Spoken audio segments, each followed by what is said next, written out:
Hello and welcome back, my partners in crime. Welcome back to another true crime. Now this is solved, and this case is going to have 3 different perpetrators in the same case because they're all linked. They're all linked, and the first perpetrator really is how the others were found from that, but they are all linked. Now, you know, there is a trigger warning that goes out with this case because we're talking about offences against children. We're talking about online offences, so cybercrime against young children. And we don't go into too much detail on the actual acts, but of course, you know, in the sections of law and different things that we're going to talk about, there's certain things that's going to be said that could be upsetting to some viewers. So if this case is not for you, there's plenty of more on Murder Analysed for you to watch, but I just wanted to put the warning out first with this one. So as I've said, these are 3 paedophile perpetrators here that have been convicted and are, or was, should I say, or are serving time in prison for the offences that they committed against these children. The 2 main perpetrators in this case are women, right? And I don't know how I can say it more clearly than I was going to call this, you know, anywhere and, you know, anyone anywhere can be a paedophile, because this is really true. We have this perception, don't we, that women don't harm children. That's what society believe. You know, women are meant to be, you know, caregivers, aren't they? You know, that, you know, this motherly instinct. You know, that's not always the case. You know, a paedophile can be a woman just as much as it can be a man. And so we have to get rid of this, you know, how we think about paedophiles. You know, the stereotype, you know, the dirty old man, or the man in the coat, you know, them sort of things, and them sort of things. Listen, these people don't look like paedophiles, because as I keep saying, what do paedophiles really look like? Really? And I think these cases are there to highlight, right? And this is why I've done these cases. They're highlighting to people that, one, online crime against children is on the up and has been, and as we become more and more, especially in this country where, you know, financial hardship is really playing a part in people's lives, and we've had lockdown, which also played a part in the crime rate of children going up, really, this sort of crime rate.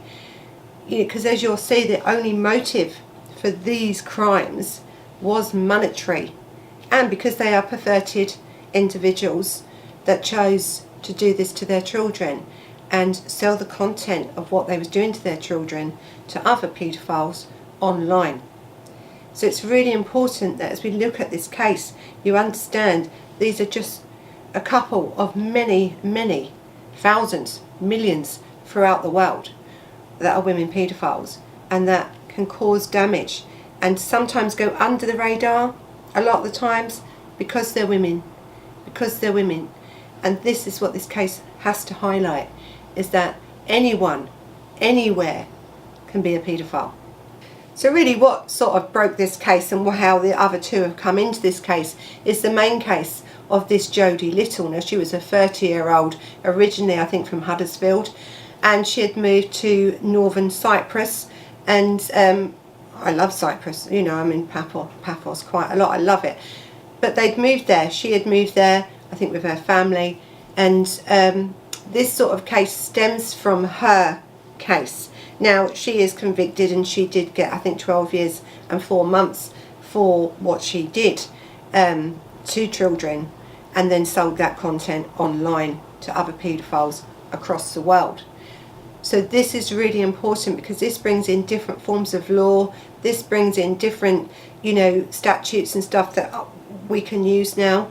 So if you commit a crime other than in the United Kingdom, but you are downloading and sharing this material out across the internet, you can then be prosecuted as an English citizen. Really, you will be prosecuted in this country the minute you hit this soil. You will then be arrested and charged with them crimes that you have caught, you know, done either in Cyprus or any other country. Luckily for this case, the Cypriot government were really, really interested in taking this woman down offline, and also getting her out of their country, because they don't want a paedophile like her in it either. And so they, because she outstayed her or overstayed her visa requirement, they then deported her back to the UK, where she was arrested and subsequently charged with the crimes that I'm going to talk to you about now. So this Jodie Little, she admitted, I think it was 13 counts actually of sexual abuse to a boy under the age of 13, 3 counts of distributing indecent photographs, and also placebo photographs. So it's like she had put these children in certain photographs and then done things, but it was like a placebo, but it was still classed as indecent images of that child. So there was that as well. Also child publishing and obscene articles describing child rape, publishing an advert offering the sale of the child sexual abuse, conspiracy to sexually assault a boy under the age of 13, publishing adverts. She was also touching a boy under the age of 13, causing the child to engage in sexual activity, a child under the age of 13, sexually assaulting a girl under the age of 13 by touching. Now, all these offences were committed on this website, right? So she's had this website, and it was an adult escort website, right? So this is her sort of character anyway. So what she done is she used that adult website then to sell other services, but also on the darker, web, to then sell these images and also this content to other paedophiles that were looking for that. So she was advertising that within these websites and on this dark web. That's what she was doing, and she'd done that for about 3 years, I think. She got away with it. Now, she used this online name, I suppose, is Devil Bitch 666. Good name for her, really. And Queen of Taboo. So it's showing you her mentality, isn't it, by the names that she chose. The names were to attract a certain sort of person, right? Like Devil Bitch 666, well, 666, it's a numerical thing for the devil, I suppose. So there could, I mean, listen, this woman, right, deliberately set this up to make money from children and herself, right? And listen, she's an adult, and if she wants to go on an adult site and she wants to do whatever she wants to do on there, that's her choice. But she stepped over that line. She crossed, didn't she, that boundary, when she then started to, maybe she wasn't making enough money, I suppose, doing it herself. But the minute she then started to bring these children in, of course now, right, this internet's lit up, isn't it, really? Because there's that many of them out there that are trying to get images and videos and anything they can to do with children, and her money started rolling in because of the content then that she was putting out. Now, when you think about it, really, when did she think she wouldn't get caught, or did she think that she'd got away with it so long the Cypriot government hadn't pulled her up on it? Because I don't think they knew, because it was a legitimate site, really, an adult site. And then she was using them dark webs, and she was using encoding and different things to send it out. She was quite a clever girl when it came to that. But as I've said, the police now, and we've got task force now, and we've got lots of different agencies now that are continuing to look online for these sort of people doing this stuff, and they have to hunt the dark web, which is a terrible job, isn't it, when you think about it. They're hunting this online content, in this dark web, for these sort of people.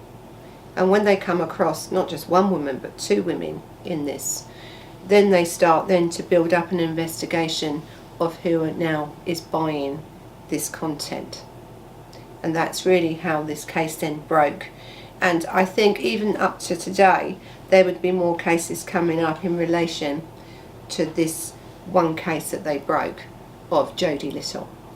I think it was the National Crime Agency that they passed intelligence via their international staff. Now, as I said, you've got staff all over the world, and you've got, this National Crime Agency is really good because they know what's going on out there, right? They just know what's going on out there. You have people like evil people like this, and you know, who do terrible things to children, and they are desperately trying to stop. And as more and more as they're getting bigger and the crimes actually are increasing, lots and lots of police forces and other things all over the world are coming together now in hope that they can stop these sort of predators. So this is sort of how this case broke. It was through them. They then contacted the Northern Cypriot police in that area of where she lived, and then from there they went. As I said, they deported her only, and they would have in the end, because we would have done an extradition, or we would have waited for her at some point to fly back into this country before she can be arrested. But they deported her because her visa was already up, so they didn't renew it, so she had overstayed her welcome. So it was one way of getting rid of a paedophile and a pervert like her out of their country, and then allowing us in this country to arrest her the minute she steps off a plane. Now, the Section 72 of the Sexual Offences Act 2003, and it's litigation which allows British nationals to be prosecuted in the UK for offences committed overseas. Now, we've had this before with other cases of paedophiles that have done acts online, and we've had some terrible ones, haven't we? But this is this statute that they use. This is the Section 72 of the Offence Against Sexual Offences Act 2003. It's a really good, and it does help protect children, because a lot of these perpetrators like this used to be safe because they committed the crimes outside of the UK. But the internet has changed all that, hasn't it? You know, when you go online, you can go anywhere. Like this video is all over the world, and hello everybody. But that would be the same as what she was trying to do. Okay, she's trying to have an audience that are paying multiple payments to see these children being abused by this woman. I don't know that could, because of the case is anything to do with children like this. We don't know if it was her children or others. It possibly was her children that she was using, but it could have been others. We don't know, because that is really, you know, closed really, and also to protect the children. So we don't know, but whatever children she used, she was trying to make money out of them. So this law that has been used now for quite a few years is a really good law, because a lot of these perpetrators want or felt really quite safe before. They could do things in other countries, but felt safe to keep coming back here and live normal lives, then go back and do what they were doing. That's no longer the case. You will be prosecuted if you do something online or you do any crime abroad. The minute you step back onto this turf, our turf in the UK, you will be prosecuted. Now, the NCA operations manager, I think Jason Booth at the time, had said, you know, that Little was only reason for doing this was financial gain. You know, she just did it for the money. Like, sold her soul to the devil, really, didn't she? Really, but that's why she done it. And her crimes, he said, were you know, utterly abhorrent, which they were, right? They were, and any crimes against children are. But the thing is what he also says, which is more worrying, and I've said this in the beginning, that these crimes are now becoming worse, more of them, multiples, because of the money that they can make online by doing this. And sometimes the risk of getting caught outweighs the money. Do you see what I mean? They will take the risk, and let's be honest, some of that stupid, they don't care, do they? She was living a lifestyle that she wanted, and she was using children to get that lifestyle. But they're saying that's the only reason. But the thing is, she is a paedophile, right? She is. So yes, she done it for money, but she is a paedophile. It's in her to do that, or else she wouldn't have done it. There's other ways to make her money. She was selling herself online. She just wasn't making enough. But then to turn your attention to children, right, there has to be more than just the money. So yes, I agree with him that she did do it for the money. I believe that. But she did it because she was a paedophile and thought it was all right. to do that to children and sell to other paedophiles, to share and distribute that sort of, crime is disgraceful. But she is a paedophile. And this is what I keep saying to you. Women are paedophiles just as much as men. Sometimes they're even worse. So now this brings us on now to this Christine Callaghan, right? Again, linked to the same crime, because when they find one, they found the other. And then they found the paedophiles that were buying all this stuff. Now, Christine Callaghan, again, is a 33-year-old, or was at the time, in 2019, when she was, found out from this sort of investigation that they were having. One of about 500 to 700, actually, people that was looked into. And subsequently, there's so many people involved in all these cases. I would be here for a year just discussing this case and every paedophile and every pervert that tried to do something on these sites. That's how bad this is. So I've highlighted the 2 women and the 1 paedophile because they're English and they're easier to find a lot about, to highlight this case. Now, this Christine, she was 33 and she used Skype. Oh, for Christ's sake. She used Skype. So she sent to fellow sex offender, this Dean Petley, 30, horrific footage, right? Horrific footage of children being sexually abused. Horrific. And he was buying it. And she was producing it. I mean, these people are absolutely disgusting, aren't they, really? When you think about it, sometimes I don't even know half the time I do this, but it's really important that we get these cases out there so people really understand what's going on out there in the cyber world, which in reality, for these children, is reality, isn't it? It's their reality. It's their real world where they're being abused. So yes, it's cyber crime, but it actually happened in their real time, their life. These poor children, it's just terrible. So I think it was November 2019, this Callaghan from this Bexhill-on-Sea in South Sussex. Now, I think a lot of these come from Sussex and different places. There's a lot of cases that come out of there for some reason. Anyway, she was admitted distributing Category A live stream videos, distributing Category B indecent live stream videos, and 2 counts of causing, inciting a girl under the age of 13 in sexual activity. That's what she was charged for. I'm going to tell you now, she got 6 years. Not enough. It's just not enough, is it? What are we saying to these people, that do Category A and Category B, abuse on children, selling it online, they're under the age of 13, and you think 6 years. Oh, listen, let me know what you think about this, because I'm absolutely disgusted. But this is our English court system, as I keep saying. It needs to be reformed, because they need to come up to date now with the cyber crimes that are happening.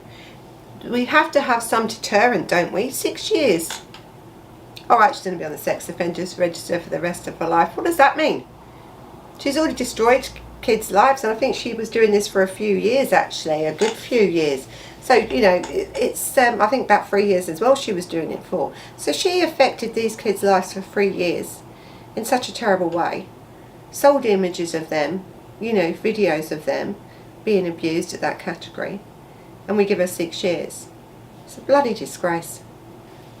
So, again, from Jodie Little's case, there was things, I think, of this Dean on there as well. I think there was some, I don't know if they could prove it so much of him, but I think they did in the end. They got, because it was really encrypted, the stuff that he had been sent from Jodie Little, really encrypted. And so he got time in prison for that, and we'll go over that in a minute, his case. Then I think he was also linked then to this Christine's case, because he was one of them, of the paedophiles that were, again, having conversations with her about buying these images and these videos, and also telling her what he wanted her to do to abuse his children, and film it, right? So you have a woman, this Christine, that is willing to do what other paedophiles are asking her to do, while filming the abuse of these children and then selling them the content.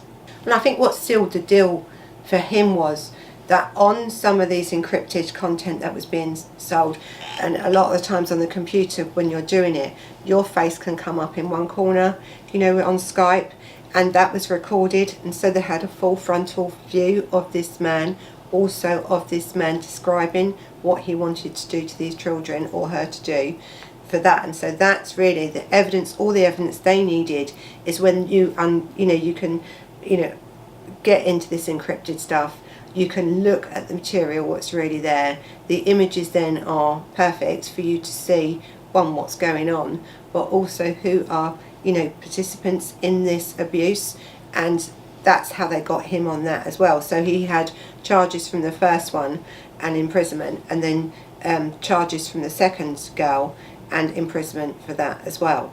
So we'll go over what he got now. So I think with this Dean, he first he went on Jodie Little's site. Now he paid £750 for this adult site. Paid one of them, I think, £750 from January 2017 to February 2018 for sexual abusing of 2 children, right? Telling them what to do. Now that woman was Jodie Little, who used online usernames such as the devil bitch and all this sort of stuff. Now she was jailed, as I said, for 12 years. Now this Dean, was an automatic engineer, so a car engineer. I think he was like a mechanic. And he paid the second woman, which would be Christine, right, £2,285 over 3 years to watch her sexually abuse young girls. And so when they got Little, right, they then got into her database and her encrypted stuff that she's trying to hide, found Christine, and also found this Dean on there, plus many more. So this is how this case sort of broke. So listen, this Dean did, this Petley, he did admit to 11 counts actually. So it's 11 counts, including 2 counts of conspiracy to sexually assault a child under the age of 13, 3 counts of intentionally encourage or assisting, right, or assisting the commission of an offence, and 6 counts of making indecent photography or photographs of children. So the NCA said that he was living in Lamington at the time of the offences, although the court now has his address in Liverpool, and he was sentenced, I think, on November the 8th, 2019. Now, the National Crime Agency became aware of this Little's investigation, as I say, because of what they'd been researching theirself, right? Because you have lots of people that have to sift through all this stuff. Now, the officers and stuff that do this, they usually work for about 2 years, if that, in this area, and then they have to take a break. Now, they have to take a break because the stuff they see is so bad that it can really destroy your mental health. It destroys, I think, any knowledge, I think it would destroy your soul. I think that's what I'm trying to say. It would destroy your soul to have to look at this stuff if you was not a paedophile, someone that would enjoy this sort of content, the harm to children and the distress and the horror that these people must see is terrible. It's terrible, undescribable, I think. And so I think that the job they do is amazing. These people and the officers in lots of police forces that now have certain departments that have to deal with this because these crimes are so vast. There's so many of them, and protecting children from this sort of crime is now becoming overwhelming for all agencies, to tell you the truth. So it's really important, I think, with this, is that if you believe or you see anything that you don't think is right when it comes to a child, and that's, you know, a lot of people think, oh, I don't want to say anything just in case. You should say, right? You should say, because if you're wrong, you're wrong. If you're right, you could have saved a child's life. Literally saved a child's life. These children were lucky because they was found, you know, really, and then they was kept safe from harm from these sort of paedophiles. But when you think about people like these women, right, this Jodie and this Christine, take a good look at their picture. Have a look. If you saw them in the street, or they asked them to, you know, there's your neighbour and minding your kids and this, that and the other, they haven't got paedophile wrote across their head, right? They just haven't. They you know, they live in a world that is not what we would call normal, to think that doing this sort of thing is all right. But they don't look a certain type, and they are women, right? They are women. Even him, this Dean, this 30-year-old man, really, car mechanic, you know, that's what he was. That's what he did.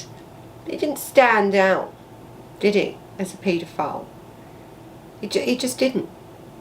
So when people say, oh, he's a paedophile, he looks like a paedophile, well, what really does a paedophile look like? Because these are all paedophiles, these three that you're going to see. And do they really look like paedophiles? No, they don't. And do we know what people are doing in their homes with their children? No. So it's really important that we support the police and every effort the police are making. And if you feel that there's anything wrong in anyone's household or with a child, or if you're a school teacher and you're picking something up and you're not feeling comfortable about a certain situation, then you should report it. You should report it, because we have to keep our children safe. No longer are the predators just going to pick your kids up from the street, or, you know, about the stranger. These paedophiles, these two women, knew their victims very well, right? They knew them. Who would have thought that they would have done such a crime? So we're no longer looking, are we, and talking to our kids about strangers? Are we really? We're now looking and talking to our kids about online danger. And it's really important that we continue to talk about it, these cases, and open up, and to really understand that a paedophile can be anybody, anywhere, at any time. Someone that doesn't look like a paedophile is. These were. I'd like to know what you think about that. I'd like to know whether you think, what you think about women paedophiles. Do you believe that there is loads of them? Because there is. The statistics show it. Why do we think women do it?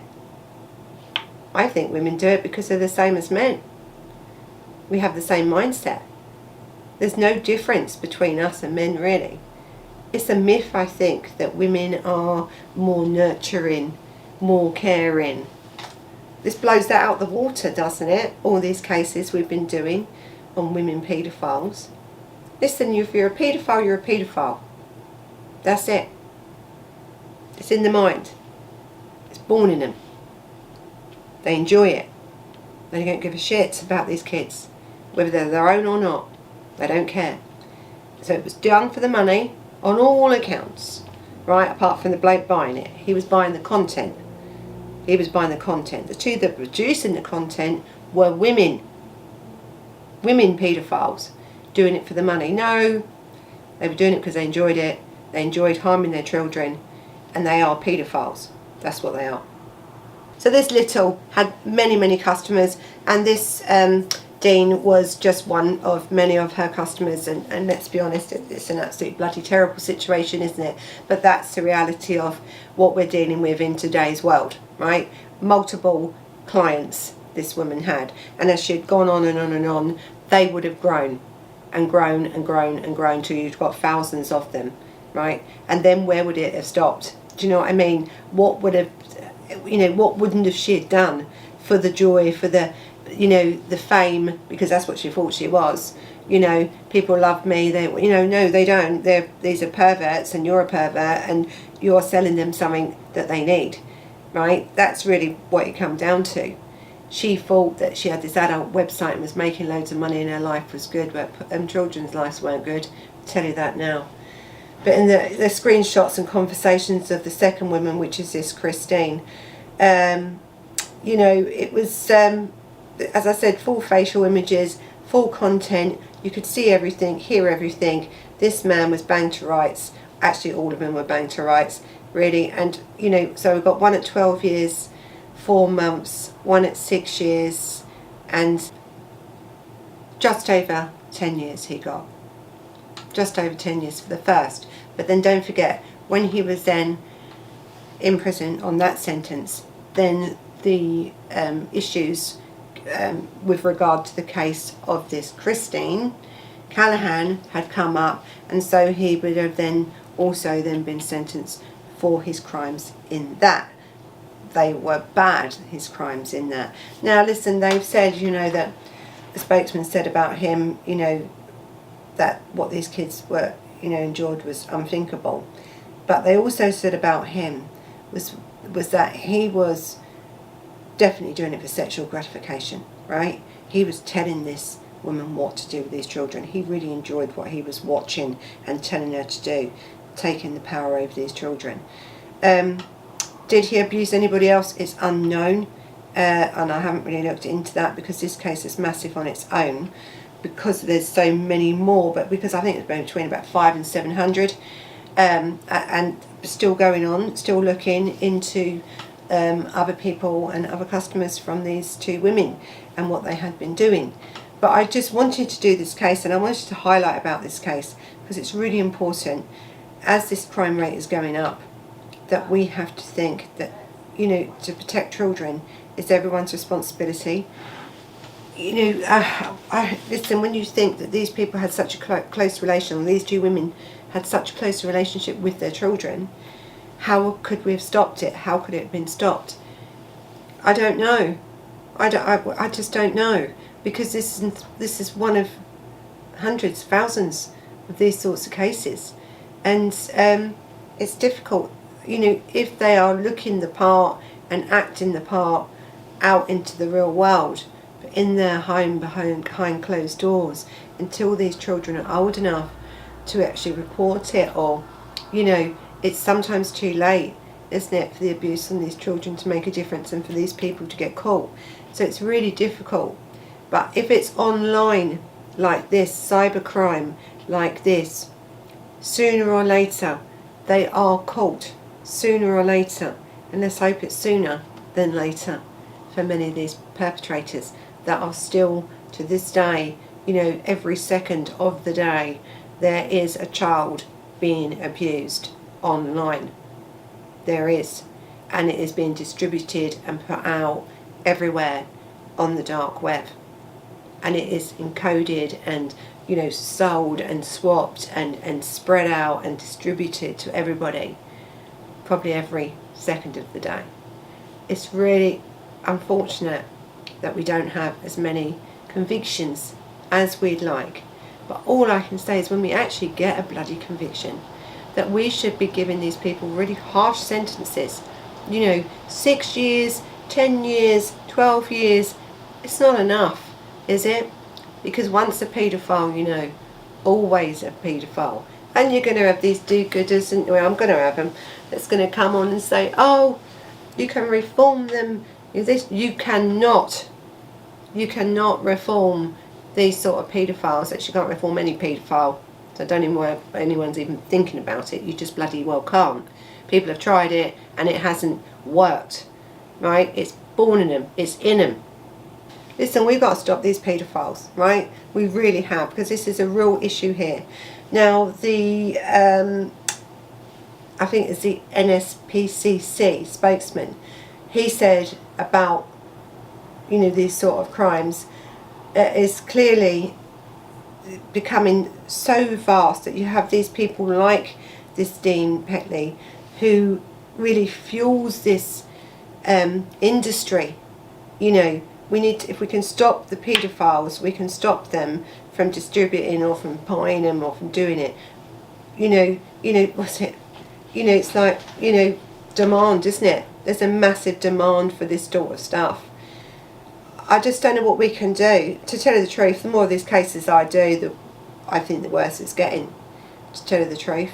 And I'm telling you everything what's going on in this country at the moment with, you know, the cost of living going up, electricity going through the roof, crime rate is going to go up anyway, but also this sort of crime will go up, right?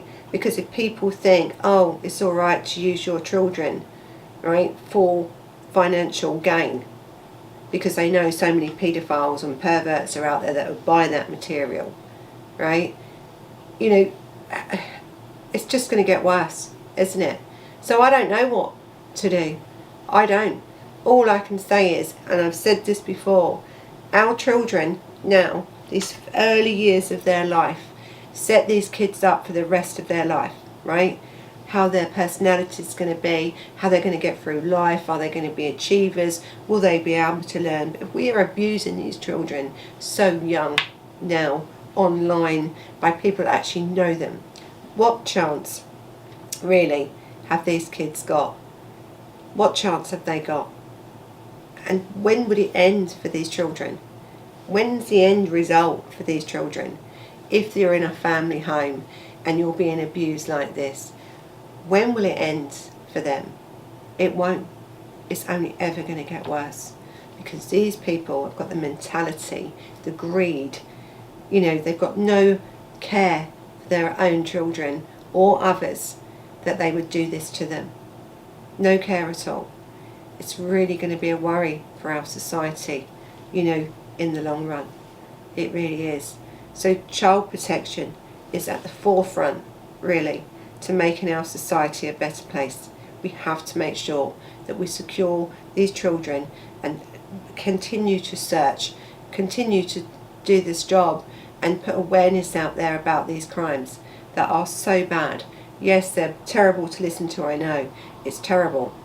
But if we don't say it, we can't sweep this under the carpet. You're not doing these children, or the children that are still being abused every day, not only in this country but across the world, like this, you're not going to do them any good.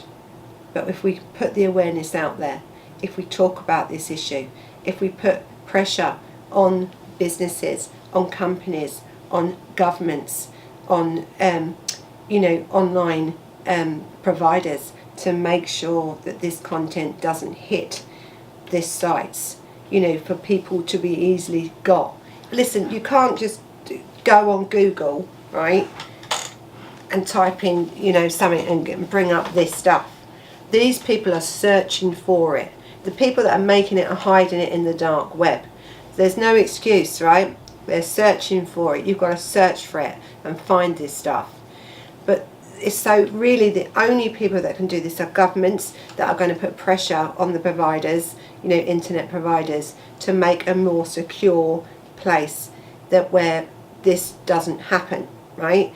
Not secure for them to upload their material, their graphic indecent material, but to make it so difficult that they can't. And if they try to, it's immediately, right, flagged up, and then they're checked out and are prosecuted.